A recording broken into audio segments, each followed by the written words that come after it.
Bueno, listo. Vamos a empezar eh, con este cafecito noticiero. Hoy 17 de septiembre. Yo espero que hayan pasado unas bonitas fiestas patrias y que hayan descansado ayer lunes, que fue Inhábil.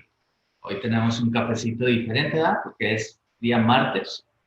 Cuando coincide un café en día Inhábil, que es lunes de fin de semana largo, entonces aprovechamos para hacerlo lo que viene siendo los martes, ¿no? Entonces, hoy nos toca lo que es cafecito noticiero. De verdad que estos días han estado intensamente llenos de noticias. Noticias que vamos a verlas ahorita y que a lo mejor no son tan agradables como quisiéramos, ¿no? Pero todos sabemos ya el pasado día 8 de septiembre, domingo, por cierto, el Ejecutivo Federal mandó propuesta de reformas fiscales para 2020. En ese proyecto de reformas, pues se supone que, como él lo ha prometido, no habrá nuevos impuestos. Y pues sí, la verdad es que no hay nuevos impuestos, pero pues hay una forma diferente de recaudar, ¿no? Donde si se aprietan ciertas cosas, pues se recauda más, ¿verdad? Yo creo que este cafecito noticiero es muy importante porque podemos ver el sentido que lleva la autoridad en materia de fiscalización. Y como siempre lo he dicho, nosotros, los contadores públicos, somos una parte fundamental y trascendental en cómo damos a conocer al empresario la forma o las reformas que hay en camino, ¿no? Cómo nuestra autoridad se va moviendo y hacia dónde vamos. Entonces, yo siempre he dicho y lo comento muy cotidianamente, el decir que la ignorancia es sinónimo de felicidad, así se dice, ¿verdad? La ignorancia es sinónimo de felicidad, pero no necesariamente es lo correcto, ¿verdad? Decimos, el que nada sabe, nada teme, pero también es muy importante que estemos un paso adelante, ¿no? Siempre tener un conocimiento previo a que sucedan las cosas nos va a dar como profesionistas una ventaja competitiva, ¿no? Hoy, ¿qué tenemos? Hoy tenemos, dentro de este cafecito, tenemos como en este mes, o sea, todo lo que va ya desde antes, pero lo que va desde el 8 de septiembre para acá, pues es un mes que ha estado lleno de noticias y novedades que en materia fiscal ha causado un gran revuelo, ¿no? Dentro de ese revuelo, pues hay incertidumbre y podemos decir que hay hasta temor en los contribuyentes y en cierta parte de la ciudadanía en general. Los contribuyentes, los empresarios y la ciudadanía en general, todo lo que se escucha en televisión, en la prensa, en la radio, entre profesionistas, en las comisiones fiscales de las diferentes firmas, en los diferentes organismos, también ha sido un tema de mucha incertidumbre y se ha mencionado mucho el término de terrorismo fiscal, ¿no? Entonces, insisto, yo no sé si es terrorismo o no es terrorismo, pero lo que sí creo que es muy importante es que estemos ahí a la vanguardia de saber qué es lo que se está moviendo, lo que se está analizando, lo que se está proponiendo, ¿no? Entonces, vamos a ver un resumen de todos estos comentarios que han estado publicándose en diferentes medios de comunicación o inclusive en redes sociales, ¿no? Que en redes sociales hay mucho.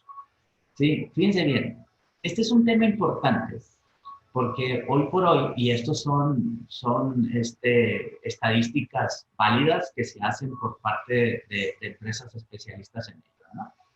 Fíjense cómo en el 2019 la percepción de riesgo de los contribuyentes ha llegado a niveles que nunca antes habíamos visto. Los datos del trimestre anterior habían reportado que el 83% de los contribuyentes pensaron o piensan que es muy probable o algo probable recibir una sanción del SAT contra un 15% que dijo que era poco o nada probable, ¿no? Y una de las encuestas periódicas es la de percepción de riesgo, es decir, qué tan probable piensan los encuestados que pueden ser sujetos a una sanción por parte del SAT, ¿no? Si nosotros vemos aquí en estas líneas, donde la línea roja es aquellos encuestados que comentaron que era muy probable o algo probable que tuvieran alguna repercusión por parte del SAT. La línea azul, que dice que es poco probable o nada probable, y la línea negra, que está muy, pero muy abajo, que es los que no saben o no contestaron, ¿no? Fíjense qué es lo que ha pasado del 2018 en adelante. Desde el 2018 empezamos a ver esta tendencia, pero hoy en el 2019 realmente el 83.5% de los encuestados ha respondido que es muy probable o algo probable que tengan una sanción por parte del SAT, ¿no? Mientras que los que pensaban que no, fíjense cómo ha caído, pero estrepitosamente, ¿no? Desde un 65.75% a un 14.5% que está pensando que era poco probable, ¿no? Entonces, realmente esta estadística es impresionante. Y lo anterior, pues puede sugerir que la 4T, la cuarta transformación, ¿verdad?, tiene una habilidad casi sobrenatural para fiscalizar a los contribuyentes, ¿no? También, algo que ha comentado la autoridad es una cosa que le llamó el programa Súmate. En el programa Súmate, y así lo dicen las publicidades, es, si no vas al SAT, el SAT irá por ti. Y bienvenido después, nos dicen bienvenido al programa Súmate, ¿no? Con el programa Súmate, la autoridad fiscal espera sumar a 18.500 personas y comercios al RFC en 12 entidades del país, que son las entidades donde este programa iniciaría como programa piloto, ¿no? ¿Qué es lo que buscan con este programa Súmate? Lo que buscan es que el personal del SAT recorrerá las calles de la Ciudad de México o de los estados para que las personas que tengan un negocio o presten algún servicio que no estén inscritos en el RFC regularicen su situación fiscal, ¿sí? Este es un programa que busca brindar asesoría fiscal para combatir la informalidad. Y este programa viene en colaboración con las entidades federativas, o sea, con los estados y el SAT.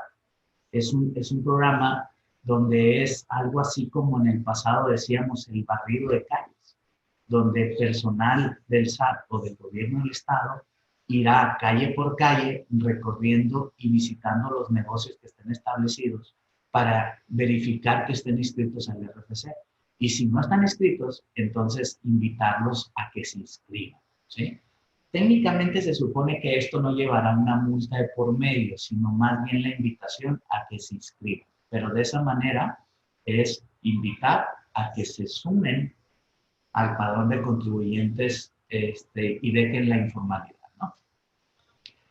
¿A quién va dirigido el programa? Pues a todos aquellos negocios como restaurantes, papelerías, misceláneas, locales en un mercado, estacionamientos, los que renten algún departamento, bodega, edificio, casa, habitación, los prestadores de algún servicio como médicos, dentistas, mecánicos, estéticas, los de transporte de pasajeros, entrega de alimentos preparados, entre otros, ¿no? De acuerdo con el sitio de internet del programa, asesores debidamente acreditados por el SAT recorrerán las calles de las ciudades participantes acompañados de personal del gobierno de cada entidad, ¿no?, que es lo que comentamos hace un rato, ¿no? Y ahora, pues, la finalidad, como ya lo decíamos, es que se te visiten en el estacionamiento domicilio y brindar una asesoría profesional para que la persona que tiene esa actividad, ¿sí?, se integre al padrón de contribuyentes, ¿no? Y de esa manera, pues, dejen lo que es la economía informal. Bueno, ese programa ya está en vigor, ¿eh? Otra de las cosas importantes es cómo la UIF, la Unidad de Inteligencia Financiera, de parte de la Secretaría de Hacienda, y la Secretaría de la Función Pública, alistan una plataforma para prevenir el lavado de dinero, pero el lavado de dinero en la función pública. Fíjense bien cómo aquí lo que se busca es lo que es la parte de todo lo que tiene que ver con corrupción. con la parte de corrupción. ¿Sí? Es bien conocido cómo las autoridades le han puesto un peso muy específico a todo lo que tiene que ver con lavado de dinero, ¿no? Y esto lo están enfocando a lavado de dinero, pero dentro de la función pública. Fíjense lo que dice este programa, esta plataforma, ¿no? Como la UIF, junto con la Secretaría de la Función Pública, alistan esa plataforma para que los sujetos obligados, que son las entidades financieras y entidades vulnerables, tengan una herramienta que les permita identificar a las personas políticamente expuestas. Personas políticamente expuestas que las abrevian como un PEX, con el fin de que éstas tengan una adecuada diligencia en materia de prevención del lavado de dinero y financiamiento del terrorismo. Y tiene que ver algo del GAFI también, como el Grupo de Acción Financiera Internacional, que es una recomendación de la GAFI, obliga a que los sujetos obligados por la ley de prevención del lavado de dinero puedan identificar a sus clientes o usuarios y particularmente a quien sean PEPs, a las personas políticamente expuestas, ¿sí?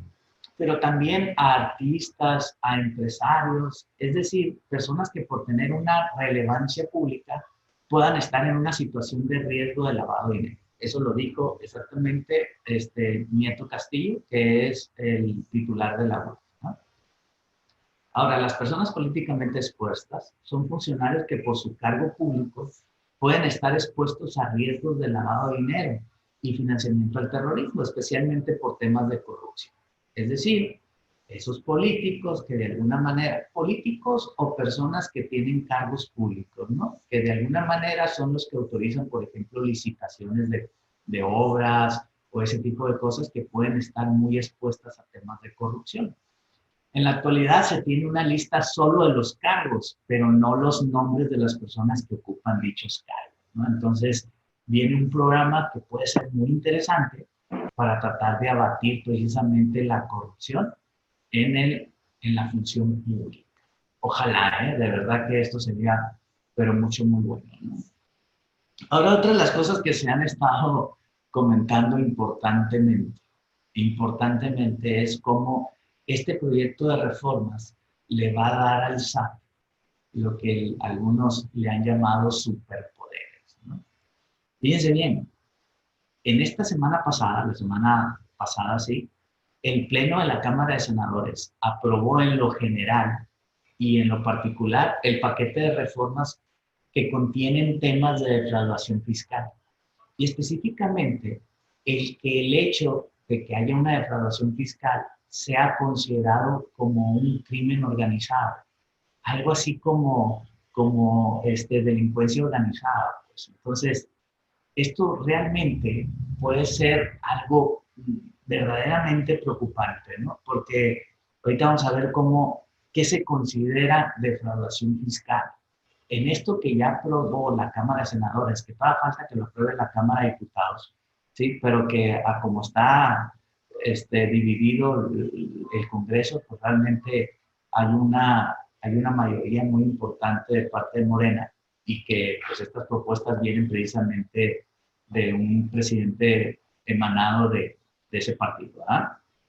Pero fíjense lo que viene. Lo que viene es que cuando 3 o más personas se organicen para cometer en forma permanente o reiterada delitos tales como contrabando y su equivalente, o defraudación fiscal equiparada, estos serán sancionados como miembros de la delincuencia organizada. ¿Qué tiene de espectacular el hecho de que a esta defraudación fiscal se le equipare con delincuencia organizada? Si se le declara como delincuencia organizada, voy a decirlo así en términos coloquiales, pero es como que salimos del ámbito administrativo y nos encuadramos en un ámbito penal. Y al encuadrarnos en el ámbito penal también, hay una ley de extinción de dominio que pudiera aplicarnos porque estamos ya en el ámbito penal. Y puede ser que con la ley de extinción de dominios, parte de lo que nos dice la ley de extinción de dominios es que la autoridad puede agenciarse de los bienes de los contribuyentes o de las personas que estén en ese supuesto de delincuencia organizada, ¿sí? Y quitarle su propiedad. Pues entonces, esto realmente es preocupante Porque si lo dejáramos en el término de defraudación fiscal solamente en el ámbito administrativo, pues la ley de extinción de dominio no nos aplicaría, ¿no? Pero como nos vamos al ámbito penal, entonces también nos aplica la ley de extinción de dominio y eso es parte de lo peligroso que estamos comentando, ¿no? Ahora, más peligroso también es que se aplicará la misma sanción a quienes pida comprobantes fiscales que amparen operaciones inexistentes. O sea, aquellos EFOS serán considerados también como delincuencia organizada, ¿sí? Ahora, todos los actos ilícitos en contra del fisco serán amenazas a la seguridad nacional. O sea, si nosotros analizamos bien lo que dice, o sea, un término de defraudación fiscal se considera amenaza a la seguridad nacional. Por supuesto que si estamos hablando de una defraudación fiscal dolosa, que está con todas las agravantes del mundo, pues qué bueno, ¿verdad? Que fuera eso. Pero también esto es discrecional, porque ¿quién va a definir que hay defraudación fiscal?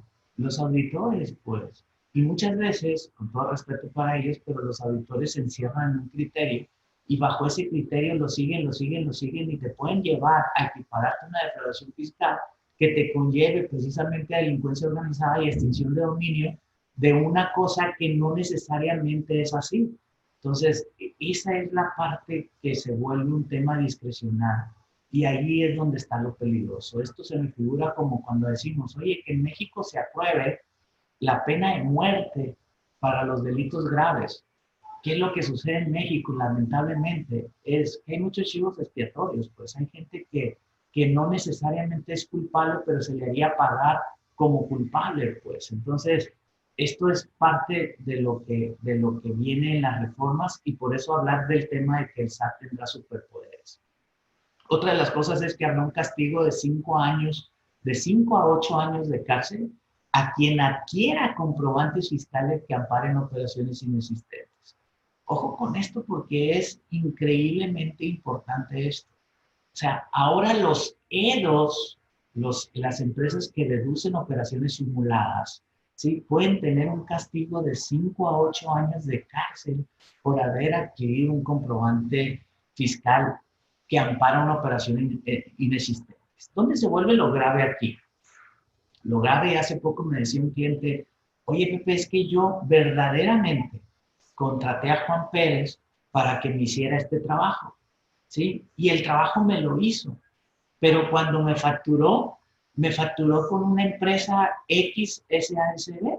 A mí se me hizo normal, el trabajo nunca me pasó por la cabeza que fuera una empresa que factura operaciones simuladas, me facturó, le pagué y todos contentos, pero ahora resulta que esta empresa está en la lista negra del SAT, en los 6920, y está como una empresa que factura operaciones simuladas, ¿sí?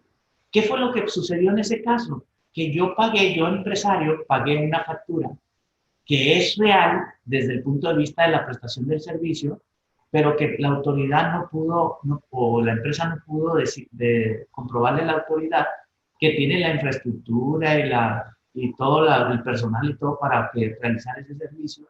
Y por lo tanto ahora yo, que pagué una factura que yo no sabía que era una empresa que realiza operaciones o que factura operaciones simuladas, pues ahora yo puedo llegar a tener de 5 a 8 años de cárcel.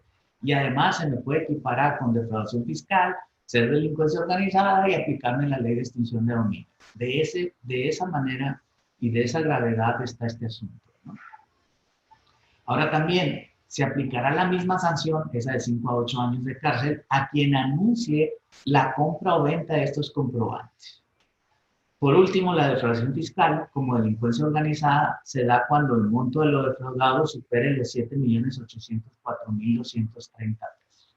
Que pareciera que 7.804.000 pesos pudiera ser una cantidad muy importante, ¿sí? O medianamente importante, solamente que si a eso le agregamos actualización, recargos, multas y el crédito adicional, pues a lo mejor el crédito no es tan grande, pero con todos estos accesorios, pues a lo mejor ya me rebasa esa cantidad, ¿no? Entonces, hay que tener mucho cuidado con esto y hay que estar muy al pendiente precisamente de qué es lo que se aprueba y qué es lo que no se aprueba. Y yo les voy a insistir, es muy importante que nosotros estemos ciertos, que tengamos conocimiento respecto a lo que se está aprobando y lo que no se está aprobando, porque si no estamos atentos a esto, pues estamos un paso atrás. Pues. Entonces es muy importante que estemos atentos a esto.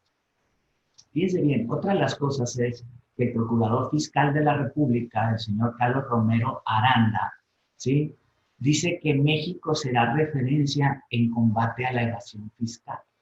Se implementarán acciones legales que no solo permitirán llegar a las cabecillas de las redes que crean empresas fantasmas, sino acabar con esta práctica que creció de manera desmedida, lo que ha generado daños al erario en los últimos años por hasta 500,000 millones de pesos anuales. Y es correcto, o sea, de veras que se tiene que trabajar en esto, pero trabajando con una manera bien coordinada, donde paguen los que tienen que pagar y no que paguen lo que muchas veces sucede en México, que pagamos justos por pecadores, ¿no? Entonces, tenemos que tener mucho cuidado con esto. Me encantó a mí una imagen que sacó Coparmex,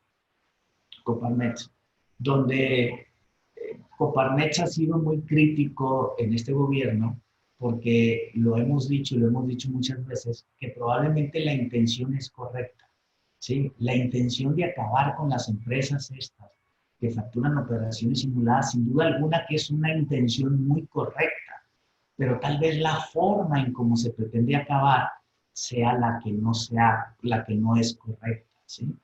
Y me llama mucho la atención la imagen porque dentro de esa imagen es que van unos patos volando, de los cuales esos patos, 8 son blancos, 2 son negros, ¿sí? Emulando a que 2 de las empresas de las 10 patos, 2 son malos, 8 son buenos, ¿sí? Emulando que son 10 empresas, de las cuales 8 son buenas y 2 son malas, ¿verdad? Pero el cazador, que es el SAT, está disparando a los 2 negros, pero con una escopeta.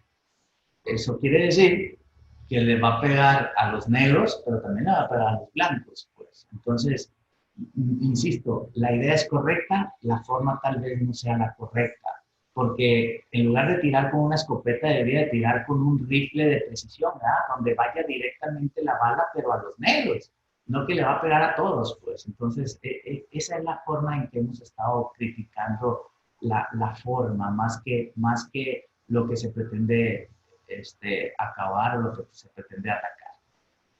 La iniciativa que equipara la defraudación fiscal como delincuencia organizada pone a México como un país de referencia para combatir estos delitos que afectan no solamente a la estabilidad de las finanzas públicas, correcto, sino también la seguridad nacional y el Estado de Derecho. Es correcto. Esta reforma está causando, fíjense lo que dice Carlos Romero, esta reforma está causando mucho revuelo en Sudamérica porque las bandas que operaban con el esquema de facturas falsas en México están migrando hacia allá, hacia Sudamérica. He estado en contacto con autoridades de la región. Quieren ver cómo se aprueba la reforma porque quieren seguir el mismo camino. Es decir, estamos siendo punta de lanza en este combate. Eso es lo que dice Carlos Romero, ¿no? Entonces, quiero que vean cómo van enfocados todas las pilas hacia allá. Y insisto, está bien, pero tenemos que cuidar las formas.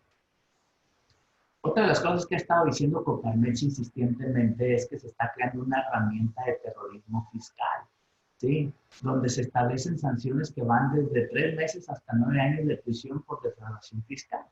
Y esa iniciativa que propone equiparar cualquier tipo de defraudación fiscal como delincuencia organizada, pues es una herramienta de terrorismo fiscal que afectará no solo a las empresas, sino a cualquier contribuyente, ¿no? ¿Esto quién lo dijo? Lo dijo el presidente de la Comisión Fiscal Nacional de Coparmex, que es el abogado Reginaldo Esquer, ¿no?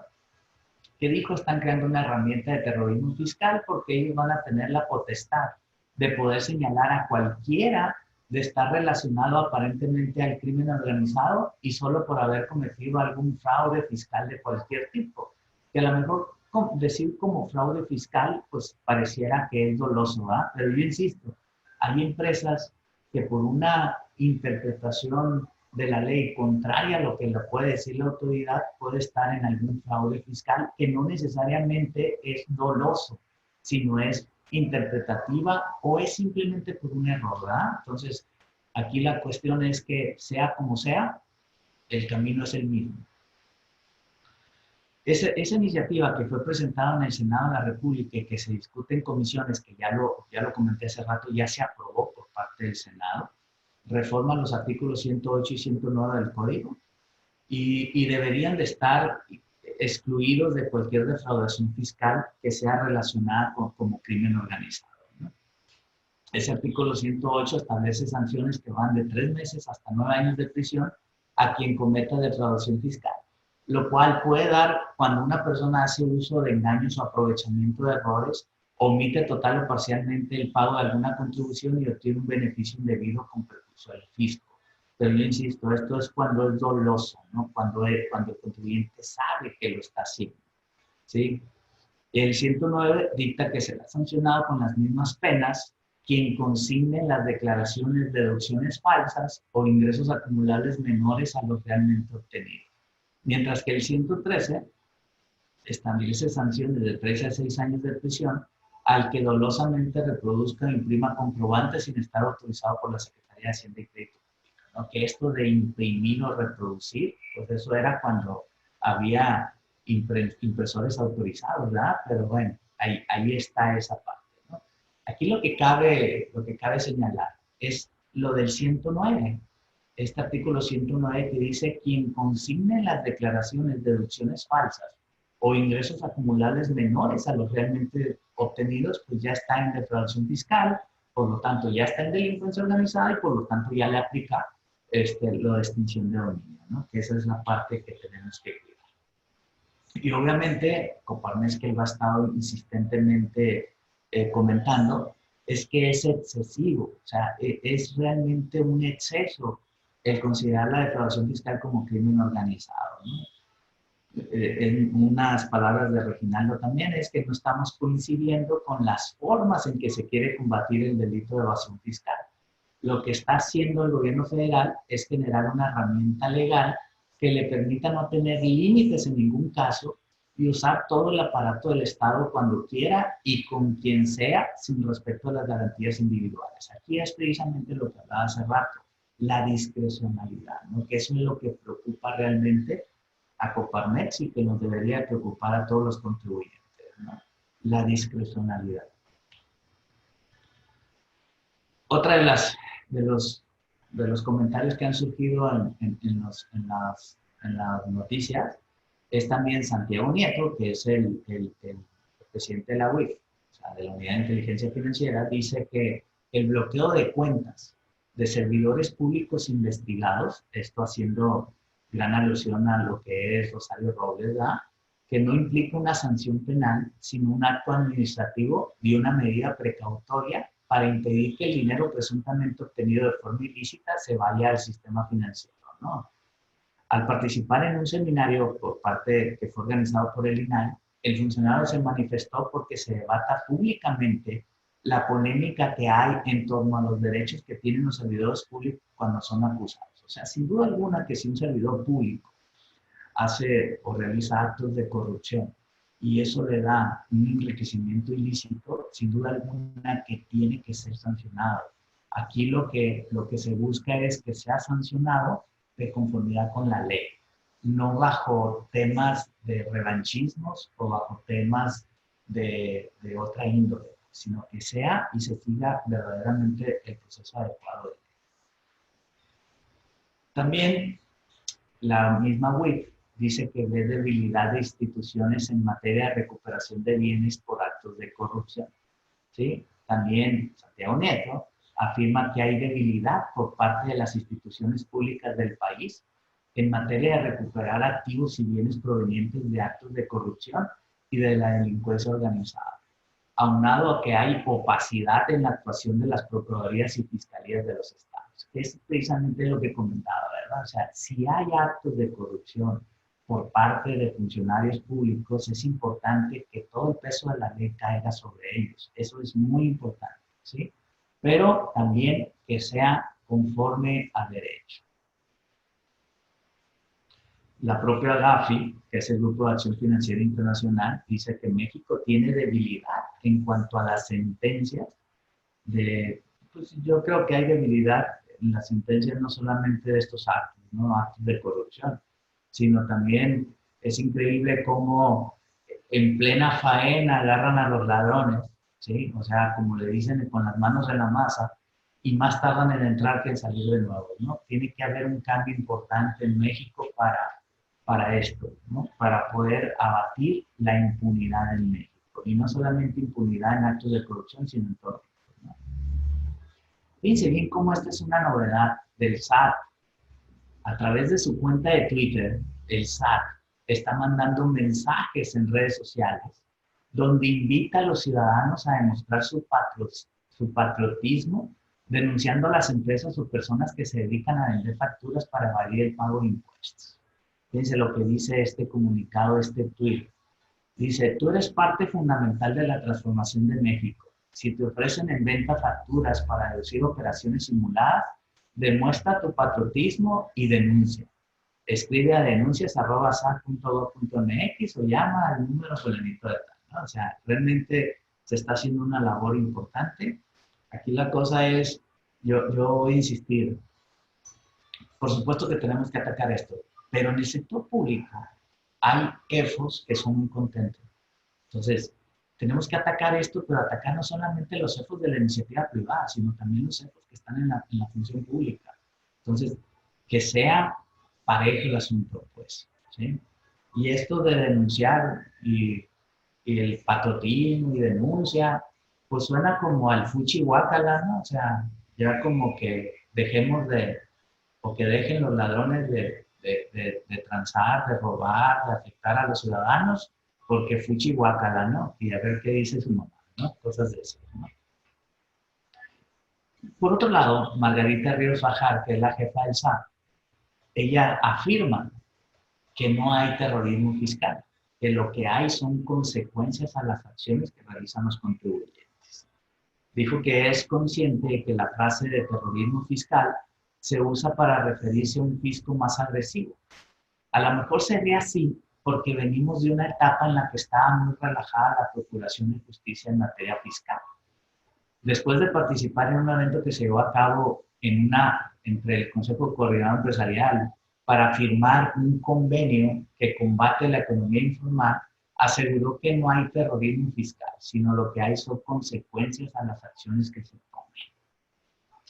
También otra novedad que encontramos ahí, precisamente en esa reunión a la que hacía referencia con el Consejo Coordinador Empresarial, es que Margarita Ríos Fajar dio una conferencia de prensa el 11 de septiembre del 2019, donde se reunió con organismos empresariales para firmar el decálogo del buen mexicano del SAT, ¿no? O sea, es un decálogo del buen mexicano en materia fiscal. Fíjense lo que dice este decálogo, ¿sí?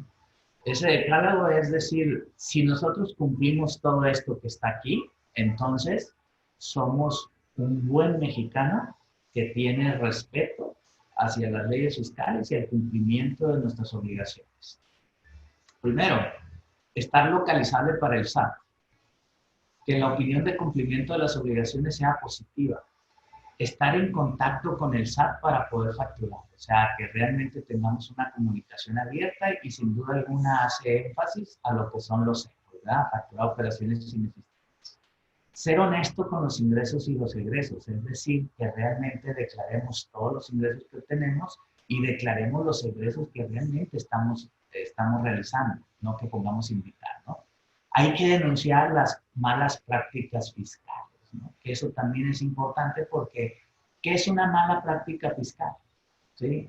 Recuerden que en esta materia, los que nos dedicamos un tanto cuanto a esto, toda planeación fiscal para el SAT es una mala práctica fiscal, ¿no? Entonces, el hecho de que tú contribuyente tengas una ley y tengas una manera de optimizar tus pagos de impuestos para el SAT es una mala práctica fiscal. Por eso vuelvo al tema de la discrecionalidad. Que revisemos que mis proveedores no estén en la lista negra del SAT, o sea, que no estén como EFOS o como EFOS más bien. Que mi proveedor tenga un domicilio, sucursal o bodega, o sea, ahora tenemos que andar investigando a nuestros proveedores. proveedores, ¿no? Para ver si realmente tienen la infraestructura necesaria. ¿Sí? Que el proveedor del outsourcing pague sus impuestos. O sea, yo tengo que, si contraté un outsourcing, tengo que estar verificando también que ese outsourcing pues, pague sus impuestos correspondientes. ¿Sí? Demostrar que las compras del extranjero son legales en México. O sea, si yo voy y compro una computadora que fue importada, pues donde compro tengo que ir y investigar que realmente la haya importado y que haya pagado los impuestos correspondientes, ¿no? Revisar que mis proveedores cuentan con la infraestructura y capacidad para brindar sus servicios. O sea, como decálogo del buen cumplimiento está bien, pero ¿cuánta carga le representa al contribuyente andar verificando todo esto, ¿no? Y todavía habría que ver, me imagino yo si un día voy a inventar al Liverpool a comprar una computadora que es importada, pues yo quiero ver que en Liverpool diga, a ver, me demuestras que está importada legalmente, digo, para ser un buen contribuyente, ¿verdad? Entonces, habría que ver si me van a pegar, ¿verdad? Si me van a tomar en cuenta mi petición. Hay que aplicar procedimientos de control o vigilancia con la finalidad de verificar que los proveedores tengan la capacidad e infraestructura necesaria para el cumplimiento de los conceptos consignados en la factura que expiden a mi nombre. Así evito realizar contrataciones con proveedores en los que se establezcan contraprestaciones que no corresponden al precio de mercado o cuando la remuneración no guarda congruencia con los servicios que me ofrecen, así como aquellos proveedores extranjeros que pretenden cobrar conceptos no incluidos en las facturas que emiten a mi nombre, ¿no? O sea, al final de cuentas lo que el SAT quiere es que los contribuyentes estemos ayudándolos a realizar su fiscalización de manera eficiente. Y precisamente uno de los temas que están ahorita en discusión de manera importante en el proyecto de reformas es sobre la subcontratación. Pareciera que en México subcontratar es de los pecados más grandes que podemos hacer, ¿no? O sea, tener una subcontratación es de lo más peligroso que podemos estar haciendo bajo el orden de ideas de cómo lo ve la autoridad. Para este 2020, no desaparece la subcontratación. Créanme lo que la autoridad está haciendo muchos esfuerzos por desaparecer la subcontratación. Pero para 2020 no se plantea una desaparición, pero sí se plantea que la visión de un nuevo supuesto de retención para empresas contratantes de outsourcing. En este paquete económico que está pendiente de aprobar, se propone adicionar una fracción 4 al artículo 1A de la ley del IVA, en donde se establece la obligación de los contribuyentes, contratantes de los servicios de subcontratación laboral, en los términos de la legislación laboral, a retener y enterar el impuesto causado por dichas operaciones. Es decir, yo Ramos Ortiz y Asociados, contrato a APF Asesores para que me brinda el servicio de subcontratación. Al momento en que APF Asesores le facture a Ramos Ortiz Asociados, Ramos Ortiz Asociados le va a retener el 100% del IVA que me está trasladando, ¿sí? Y yo, Ramos Ortiz Asociados, lo voy a acreditar única y exclusivamente cuando lo integre al fisco. De tal suerte que APF Asesores pues va a tener un ingreso, pero va a tener cero IVA cobrado por él. O sea, en el flujo efectivo a él no le va a llegar un solo peso de IVA. ¿Eso qué va a originar? Pues sin duda alguna que va a originar que APF Asesores va a tener un IVA trasladado retenido, pero sí va a tener un IVA acreditable de todos los gastos que paga, por lo tanto va a tener un saldo a favor, ¿verdad? Y no se va a convertir en una generadora de saldos a favor. Lo que se pretende es que la autoridad asegure el pago del impuesto, pues para que proceda el acreditamiento del IVA que le fue trasladado al contratante, conforme a esta mecánica, primero debe efectuarse el entero de la retención y posteriormente llevar a cabo su acreditamiento. Eso es precisamente lo que estaba considerando. Otra de las cosas que se han dicho mucho es que estas reformas de crear la declaración fiscal como delincuencia organizada e irnos a cuestiones penales, los abogados dicen que puede ser inconstitucional, ¿no? Diversos grupos políticos se han pronunciado en contra y han asegurado que llevarán el caso a la Suprema Corte de Justicia de la Nación, ¿sí? O sea, ¿qué se viene o qué es lo que estamos previendo? que se vengan una serie de amparos contra estas reformas, ¿no? ¿Quién define los amparos? Pues los juzgados a través de la Suprema Corte de Justicia de la Nación. Y pues yo creo que esos amparos en los últimos años, ¿qué resultado hemos tenido de todos los amparos? Desde el YETU, desde todos esos amparos que tuvimos, sí, pues la verdad es que no hemos tenido éxito en los amparos, ¿no? Dice, el bloque de senadores están pensando en poder llevar este caso a la Suprema Corte de Justicia y esperar el último escalón donde nosotros pudiéramos encontrar alguna respuesta distinta, porque consideramos que es absolutamente desproporcional incluirlo como seguridad nacional y rebasa los planteamientos constitucionales. ¿Eso quién lo dijo? Pues obviamente un senador de oposición, en este caso es Miguel Ángel Mancera, del PRD, que siguió diciendo que las reformas hechas a la ley federal contra la delincuencia organizada, a la ley de seguridad nacional, al Código Nacional de Procedimientos Penales, al Código Fiscal de la Federación y al Código Penal Federal son excesivas y ponen en riesgo a cualquier contribuyente, además de que se manda un mensaje de terrorismo fiscal. Sin duda alguna que eso es la verdad y eso es cierto. Otra de las cosas que están ahí en el proyecto de reformas es gravar a todos aquellos contribuyentes que utilizan plataformas tecnológicas, ¿no? Ejemplo, los Uber, los Cabify, Amazon, todas estas plataformas tecnológicas donde se hace comercio a través de ellas o prestaciones de servicio a través de ellas, ¿sí? Pues hasta ahorita todas estas plataformas han guardado silencio respecto a estos cambios fiscales, ¿no? Algunas de las compañías que basan su negocio en la operación de plataformas digitales en México han declinado hacer comentarios sobre las modificaciones fiscales en materia de servicios digitales que han propuesto tanto desde el Legislativo como el Ejecutivo Federal, ¿no? Las respuestas de las plataformas tecnológicas sobre los cambios regulatorios en materia fiscal fueron en dos vías. ¿Qué es lo único que han dicho? O no hay ningún comentario al respecto sobre esta nueva política, o dicen que no les afecta esta nueva política porque ellos ya cumplen con sus obligaciones fiscales, ¿no? Esas son las respuestas que hemos tenido. Google y Amazon dijeron al economista que no emitirán postura alguna alrededor de la tributación, mientras que Iran, Didi y Uber expresaron que por el momento no han tomado una posición sobre el tema. En las últimas semanas se han presentado al menos dos opciones de modificación a la regulación fiscal para cambiar las formas en que las compañías que operan plataformas digitales tributen el impuesto al valor agregado. Por ahí hay también una propuesta de retener el IVA en esas plataformas digitales, ¿no? Obviamente también este paquete económico, o sea, yendo a lo que es el presupuesto de egresos de la Federación, pues la verdad es que este presupuesto tiene sus detalles muy importantes. Yo quiero manejar el hecho, por ejemplo, del presupuesto de egresos para el campo. El presupuesto de egresos para el campo, para este 2020 en relación con el 2019, pues hay una disminución de casi el 30% del presupuesto. Eso que nos llama y nos dice que pues las circunstancias en el campo van a estar complicadas en el 2020, porque si no hay presupuesto para apoyar el campo, pues obviamente el campo por sí solo no es redituable. Si jugamos con un precio del valor de mercado con respecto al costo de producción, sobre todo en granos, no hay una remuneración aceptable, no hay una ganancia, pues. Si se está sembrando maíz durante 8 o 9 meses para ganar, no sé, 10,000 pesos por hectárea, que ya quisiera, ¿no? 10,000 pesos.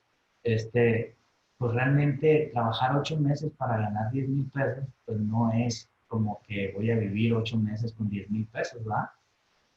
Entonces, realmente es preocupante esta política en el presupuesto de egreso. Entonces, en esta política económica se considera un crecimiento económico entre el 1.5 y el 2.5%, una inflación de 3 puntos porcentuales, el precio del petróleo anda alrededor de $49 por barril, que habría que ver qué es lo que pasa, ¿sí? A partir de la explosión que hubo allá en Arabia sobre una refinería que es la más grande del mundo. Parece que eso disparó los precios del petróleo a nivel mundial. Habría que ver qué pasa con esos $49 por barril. Se estima una producción petrolera de 1.951.000 barriles diarios y un tipo de cambio de 19.9 pesos por dólar y una tasa de interés del 7.4%, ¿no? Eso es lo que se estima, ¿sí? Pero insisto, son estimaciones que están, pero muy enfocadas o directamente afectadas con lo que sucede en el mundo, ¿no? Otra de las cosas, para el 2020 es obligación tener habilitado el buzón tributario. El buzón tributario, que es la forma de comunicación entre el SAT y los contribuyentes, porque a través de él los contribuyentes pueden realizar trámites, presentar promociones, depositar información o documentación, atender requerimientos y obtener respuestas a sus dudas, ¿no? Pero hoy por hoy se establece una modificación al artículo 17K del Código para indicar que el contribuyente deberá habilitar el buzón tributario, registrar y mantener actualizados los medios de contacto de acuerdo con el procedimiento que al efecto establezca el SAT mediante reglas de carácter general. Y ahora sí, no lo tienes habilitado, viene una multa, ¿sí? Si no se habilita el buzón tributario, será una fracción fiscal en los términos del artículo 86C del Código, además de no registrar o no mantener actualizados los medios de contacto. Fíjense bien, tengo que mantener actualizados mis medios de contacto. ¿Cuáles son mis medios de contacto además del buzón tributario? Pues mi número de teléfono y mi correo electrónico, ¿sí? De hecho, ahorita vamos a ver que si no mantengo actualizados mis medios de contacto, ese puede ser una razón para que me cancelen los sellos digitales. La multa es de 3.080 a 9.250. Esa es la multa por no tener habilitado nuestro buzón tributario. Otra de las cosas importantes es que ya está próximo el 30 de septiembre, donde va a vencer la fecha y la obligación de presentar el dictamen del IMSS por el ejercicio 2018, ¿no? Todos aquellos patrones que tengan 300 o más colaboradores, pues debieron de haber presentado ya su aviso de dictamen, que ese aviso de dictamen se debió haber presentado más tardar el 30 de abril. Y el dictamen desde el año 2000, ¿qué? Desde el año 2017 se hace a través de la plataforma electrónica que se llama CIDE-IMSS, ¿sí? Un CIDE-IMSS que verdaderamente es un dolor de cabeza, que tiene muchas fallas y que lamentablemente es el único medio en que podemos presentar el dictamen, ¿no? El dictamen vence, como ya lo comenté, el 30 de septiembre, ¿sí? Y precisamente nos dicen algunas precisiones que derivado de la simplificación y digitalización de trámites del IMSS, desde el 1 de enero de 2018, el dictamen de cumplimiento de obligaciones en materia de seguro social se realiza mediante el CIDE-IMSS, utilizando la firma electrónica del contador público y del patrón, ¿no? Esto es el dictamen del 2017 que se presentó en el 2018. Y hoy el dictamen 2018 que se presenta en el 2019, pues sigue siendo a través de la plataforma del CIDE-IMSS. Otra de las cosas importantes, que esto ya está aprobado, esto ya está publicado, solamente es un recordatorio, es que en el artículo 279 de la Ley Federal del Trabajo me habla de obligaciones para los patrones que tienen trabajadores eventuales del campo, ¿sí? Me dice también que un trabajador del campo es quien ejecuta tareas relacionadas con las explotaciones agrícolas, ganaderas, acuícolas, forestales o mixtas al servicio de un patrón. Y en torno a estas labores, la Ley Federal del Trabajo, desde el 1 de mayo del 2019, prevé nuevos deberes patronales, que dice, ¿tienes trabajadores eventuales del campo? Entonces tienes que suministrar habitaciones con agua potable y con piso firme a esos trabajadores.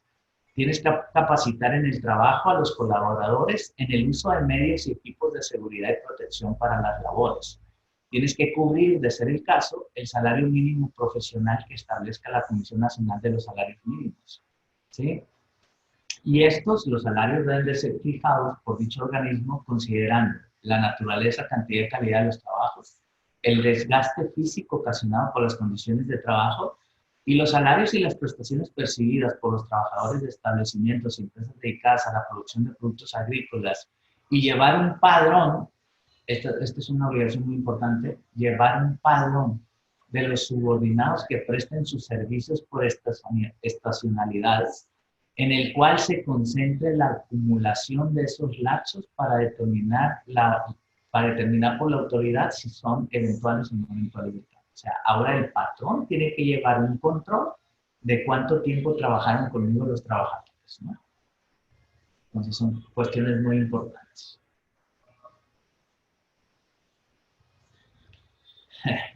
Este es otro de las reformas que vienen muy controvertidas, muy controvertidas, donde ahora los asesores fiscales o cualquier profesionista tendrá que informarle al SAT de las planeaciones fiscales que están realizando los contribuyentes.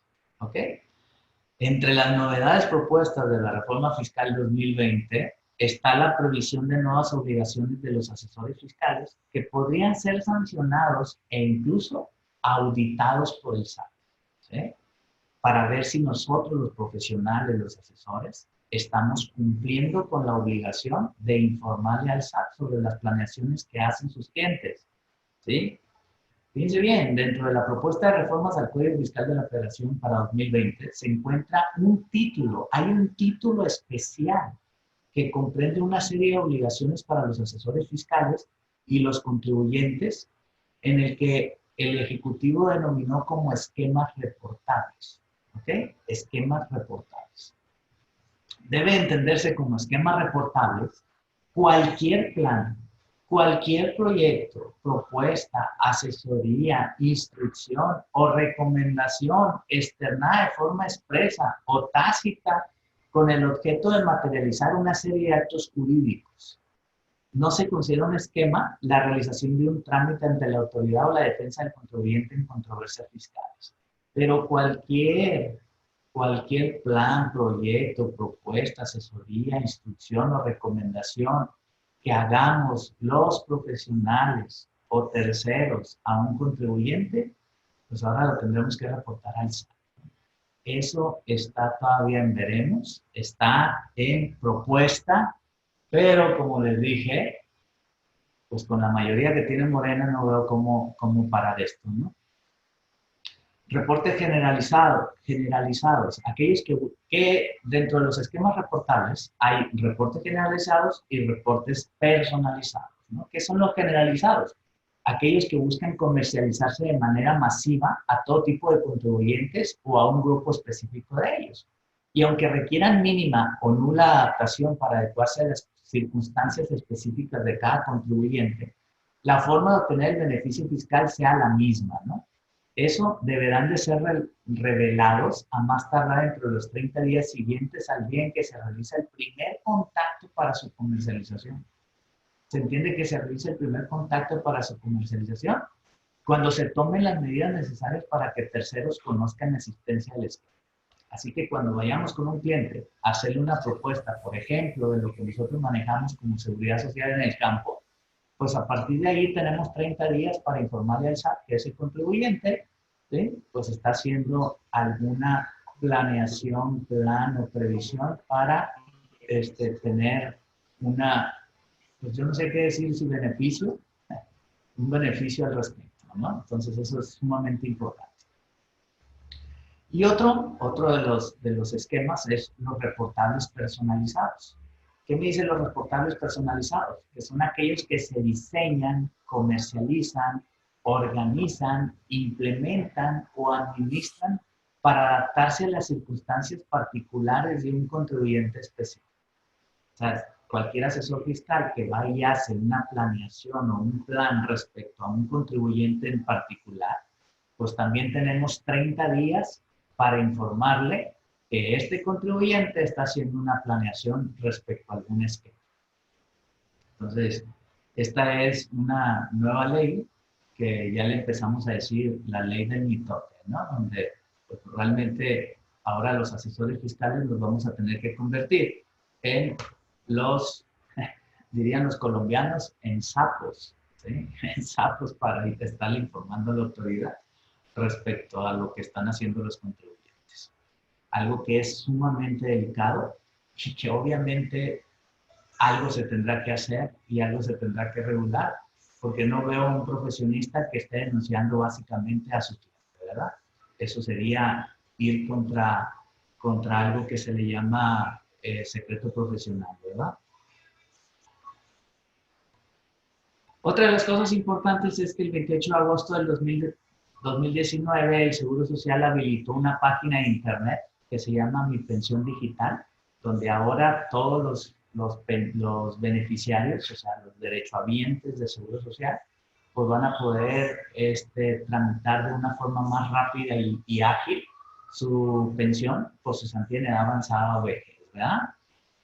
¿Qué es lo que necesita esa persona para poder tramitar su pensión? Es su CURP, su número de seguridad social, un correo electrónico y su clave bancaria estandarizada, ¿no? Habría que ver nada más qué tan sencillo sea esto, porque uno de los problemas recurrentes que tenemos cuando un derechohabiente quiere ir a su pensión es precisamente que tiene que sacar sus semanas cotizadas y muchas de las veces en las semanas cotizadas del derechohabiente hay errores, ¿no? Eso de que haya errores puede ser que tenga como consecuencia pues que tenga una pensión menor o bien que inclusive no pueda llegar a aspirar a la pensión, ¿no? Entonces tenemos que tener mucho cuidado con eso para estar verificando que aunque es una plataforma digital, no podemos basarnos única y exclusivamente en lo que la plataforma nos diga. Tenemos que verificar que la pensión es directamente la que tenemos derecho. Otra cosa es que el SAT lanzó un micrositio con información para facturar, donde el SAT habilitó un micrositio en su portal en línea que proporciona información sobre la emisión de facturas, tanto personas morales como físicas, ¿no? ¿Qué se destaca aquí? Que se pueden emitir a través de este micrositio, puedes emitir facturas, puedes tener material de ayuda, requisitos para solicitar comprobantes fiscales, todas las consideraciones al respecto, ¿no? También se le proporciona al usuario orientación en el proceso de cancelar facturas, los proveedores del servicio de facturación, o sea, los PAC, además de un espacio para realizar una denuncia y contacto con la autoridad. También en ese micrositio pues, hay muchas noticias respecto a facturaciones. Este es otro tema que realmente es preocupante. Es otro tema realmente preocupante porque dentro de la propuesta de reformas también hay nuevos supuestos para que la autoridad pueda cancelar sellos digitales de una manera, pues con muchos supuestos de por medio. Pues, y fíjense bien, si a mi contribuyente me cancelan los sellos digitales, quiere decir entonces que no voy a poder emitir facturas. Y si no emito facturas, pues realmente me condenan a no estar realizando actividades, ¿verdad? O sea, realmente las consecuencias son fatales al respecto. Y fíjense bien, ¿cuáles son esos nuevos casos en que la autoridad puede cancelar sellos digitales? Primero, cuando no se presente declaración anual un mes después a la fecha en que está obligado a hacerlo, ¿sí? Entonces, y fíjense cómo esto es algo sumamente preocupante, porque, digo, tengo hasta el 31 de marzo, hasta el 30 de abril para presentar mi declaración anual.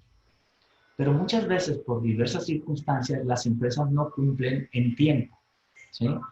Pero si me tardo más de un mes en cumplir, entonces me pueden cancelar los sellos digitales. Pero si no tengo los datos correctos para presentar mi declaración anual, entonces estoy en una disyuntiva, pues, porque hoy con los CFDIs, con la expedición de CFDI, tanto de ingresos como de compras y gastos, pues la autoridad ya tiene una información muy importante para poder fiscalizarnos. Entonces, no me puedo aventurar a presentar una declaración en ceros, porque entonces eso también me cae en un supuesto de cancelación de sellos.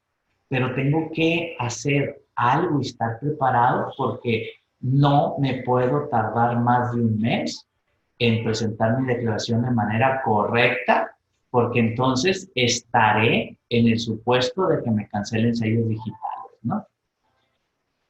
Actualmente, la ley concede la omisión de 3 o más declaraciones, ¿sí? Que te lo concede, y aquí básicamente estaríamos perdiendo esa concesión, ¿no?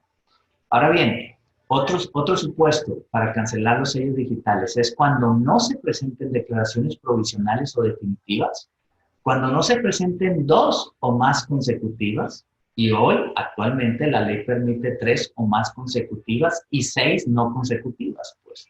Pero con esta reforma, pues es cuando no se presenten 2 o más. Entonces nos podrán cancelar sellos digitales. Y obviamente, como ya lo comenté, cancelar un sello digital tiene efectos catastróficos para los contribuyentes. Otro de los casos es en que las empresas que deducen operaciones simuladas no acrediten que sí hubo adquisición de los bienes o recepción de los servicios o no corrijan su situación fiscal. O sea, cuando la autoridad tenga un EFO, los clientes de los EFO se convierten en EROS. Si estos EROS no comprueban que el EFO verdaderamente le prestó el servicio o verdaderamente le vendió lo que dice que le vendió, ¿sí? Entonces, o bien aceptan que es una operación simulada, pero no corrigen su situación fiscal, entonces ahí también se cancelan los sellos digitales, ¿no? Otro supuesto, cuando el ingreso declarado en las declaraciones de pagos provisionales, las retenciones o en los definitivos o anuales no concuerde con los señalados en los CFDIs. Es decir, yo emití CFDIs por 10 millones, pero estoy declarando ingresos por 5 millones. Eso le da a la autoridad un supuesto de que no estoy declarando el 100% de los ingresos y por lo tanto esa puede ser una razón para que me cancelen los sellos digitales también. Fíjense este otro supuesto. Si los datos de contacto proporcionados por el contribuyente en el buzón tributario están mal, supuesto de cancelación de sellos digitales. Es decir, hay que tener muchísimo cuidado con el correo electrónico, porque si yo puse como dato de contacto un correo electrónico y después lo cambio ese correo electrónico, que eso es muy común en las firmas, ¿verdad? Por ejemplo, cuando empezamos nosotros con un correo ewmx.com.mx, después me lo cambiaron a bhrewmx.com.mx. Tengo que actualizar los datos inmediatamente, porque si se regresan los correos a la autoridad, entonces ya estoy en un supuesto de cancelación de sellos digitales, ¿no? O mi número de teléfono, también eso es importante, porque ese es otro de los medios de contacto. Si cambio mi teléfono, pues tengo que avisarle al SAT primeramente antes de avisarle a mi mujer, porque si no me van a cancelar sellos digitales, pues. Entonces es muy importante esto también. Otro supuesto es cuando no se desvirtúe la presunción de transmitir indebidamente pérdidas fiscales, ¿sí? El nuevo artículo contará con procedimientos para conseguir un nuevo certificado cuando no se pueda arreglar la cancelación del anterior. O sea, me cancelaron el sello digital, si no me pueden restablecer ese sello digital, entonces me van a dar uno nuevo, pues. Entonces, esto verdaderamente es una de las cosas peligrosas.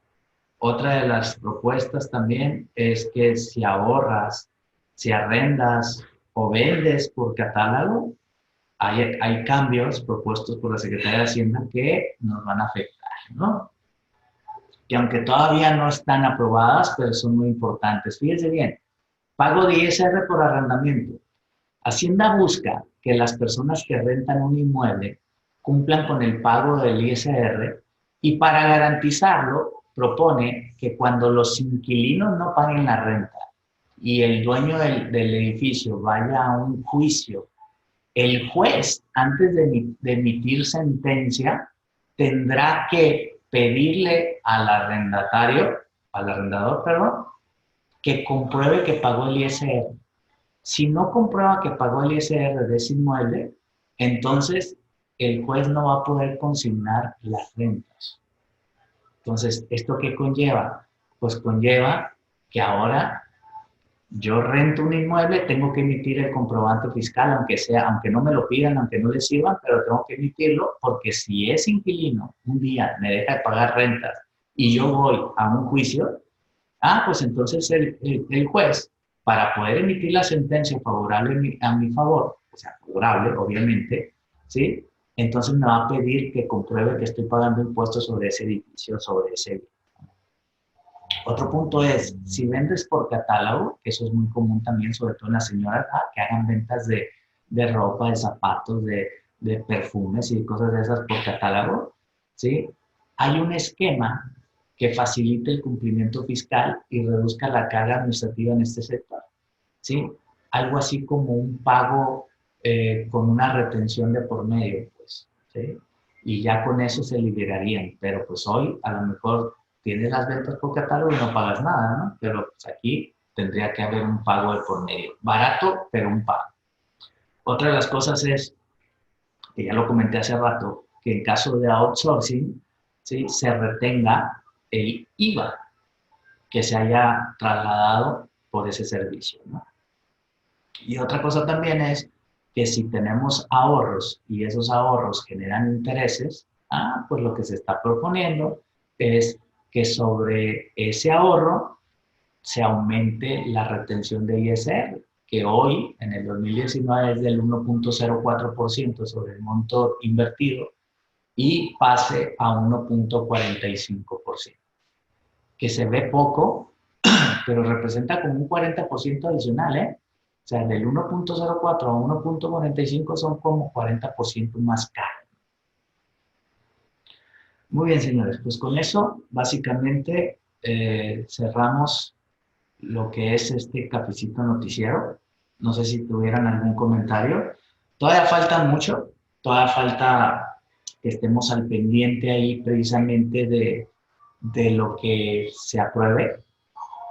La idea es que el próximo pues, lunes 16, 23, el próximo lunes 30 de septiembre, que tengamos el cafecito normal. En ese cafecito vamos a ver el tema de reformas fiscales, ver si para esa fecha ya tenemos un avance más importante de lo que se está aprobando, de lo que no se está aprobando, si se adicionan cosas nuevas o qué es lo que pasa, ¿no? Pero la idea es que el próximo cafecito del 30 de septiembre veamos el tema reformas fiscales para 2020, ¿cómo vamos? A esa fecha, ¿cómo vamos? Hoy simplemente es un repaso de lo que se está comentando en noticias, en redes, en el Congreso, en los organismos empresariales, ¿sí? Pero el próximo será ya del avance que llevemos a esa fecha.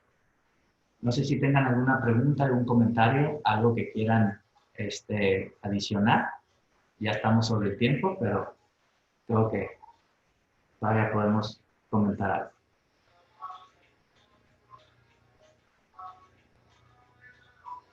Recuerden que pueden hacerlo habilitando su micrófono o a través del chat.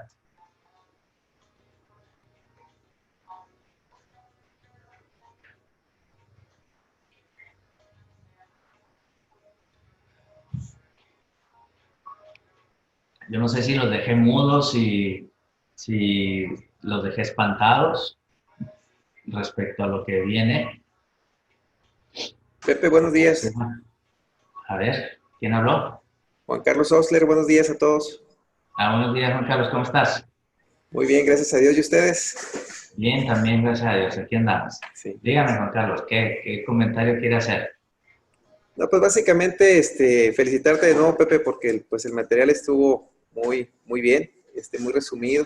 Sí nos dejaste perplejos, como ya, aunque ya más o menos habíamos leído algo de esto, pero pues bueno, si acaso nada más adicionar que hay dos disposiciones ahí también que vienen a empeorar un poquito lo que ya de por sí nos acabas de compartir, que es, por un lado, pues la edición del artículo 5A del Código, que pretende pues prácticamente nulificar la planeación fiscal al sujetar a una fórmula matemática para que si no existe un beneficio económico superior al beneficio fiscal, pues prácticamente la autoridad va a recaracterizar, según lo que dicen ellos, o a incluso declarar inexistente cualquier esquema de planeación fiscal que traiga un beneficio en esta materia.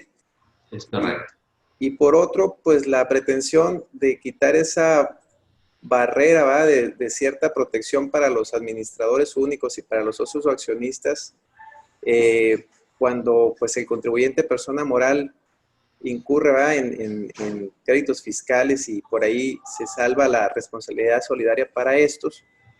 Hasta ahora, pues se supone que mientras no caigas en los supuestos que establece ahí el artículo 26, entre ellos el más conocido, pues que la empresa esté localizable, pues no, la autoridad no tiene facultades para llevar la responsabilidad solidaria a sus socios o accionistas o a los administradores únicos. Sin embargo, se pretende quitar ese velo, de tal manera que si se logra hacer esa reforma, pues prácticamente va a estar entre los ¿cómo se puede decir? Entre los supuestos, pues, para que también los socios accionistas incurran con esta carga, ¿no?, de parte del fisco federal.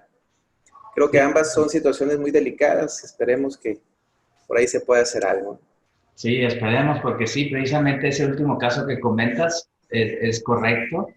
Ahorita vamos a decir que los contribuyentes y los socios o accionistas de los contribuyentes están blindados, voy a decir, en cuanto a responsabilidad solidaria respecto al tema fiscal, salvo ciertos requisitos como ese que comentaste, de que haya abandonado el domicilio fiscal o que no lleve contabilidad o que no haya presentado declaraciones, ¿sí? Y precisamente en esta reforma, que tienes mucha razón, no lo comenté, se pretende que aunque no estés en los supuestos esos que comenté ahorita, de todas maneras los socios accionistas tengan responsabilidad solidaria respecto a los créditos fiscales, ¿verdad? Eso es sumamente grave también, como bien lo comentas, Juan Carlos. Muchas gracias. Gracias a ti, Pepe. Saludos. Y bueno, no sé si hay algún comentario adicional.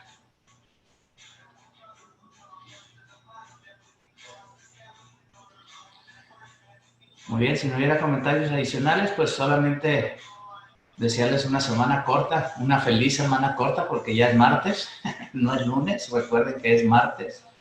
Y nos vemos, Dios mediante, el próximo 30 de septiembre. Que tengan buena semana. Saludos.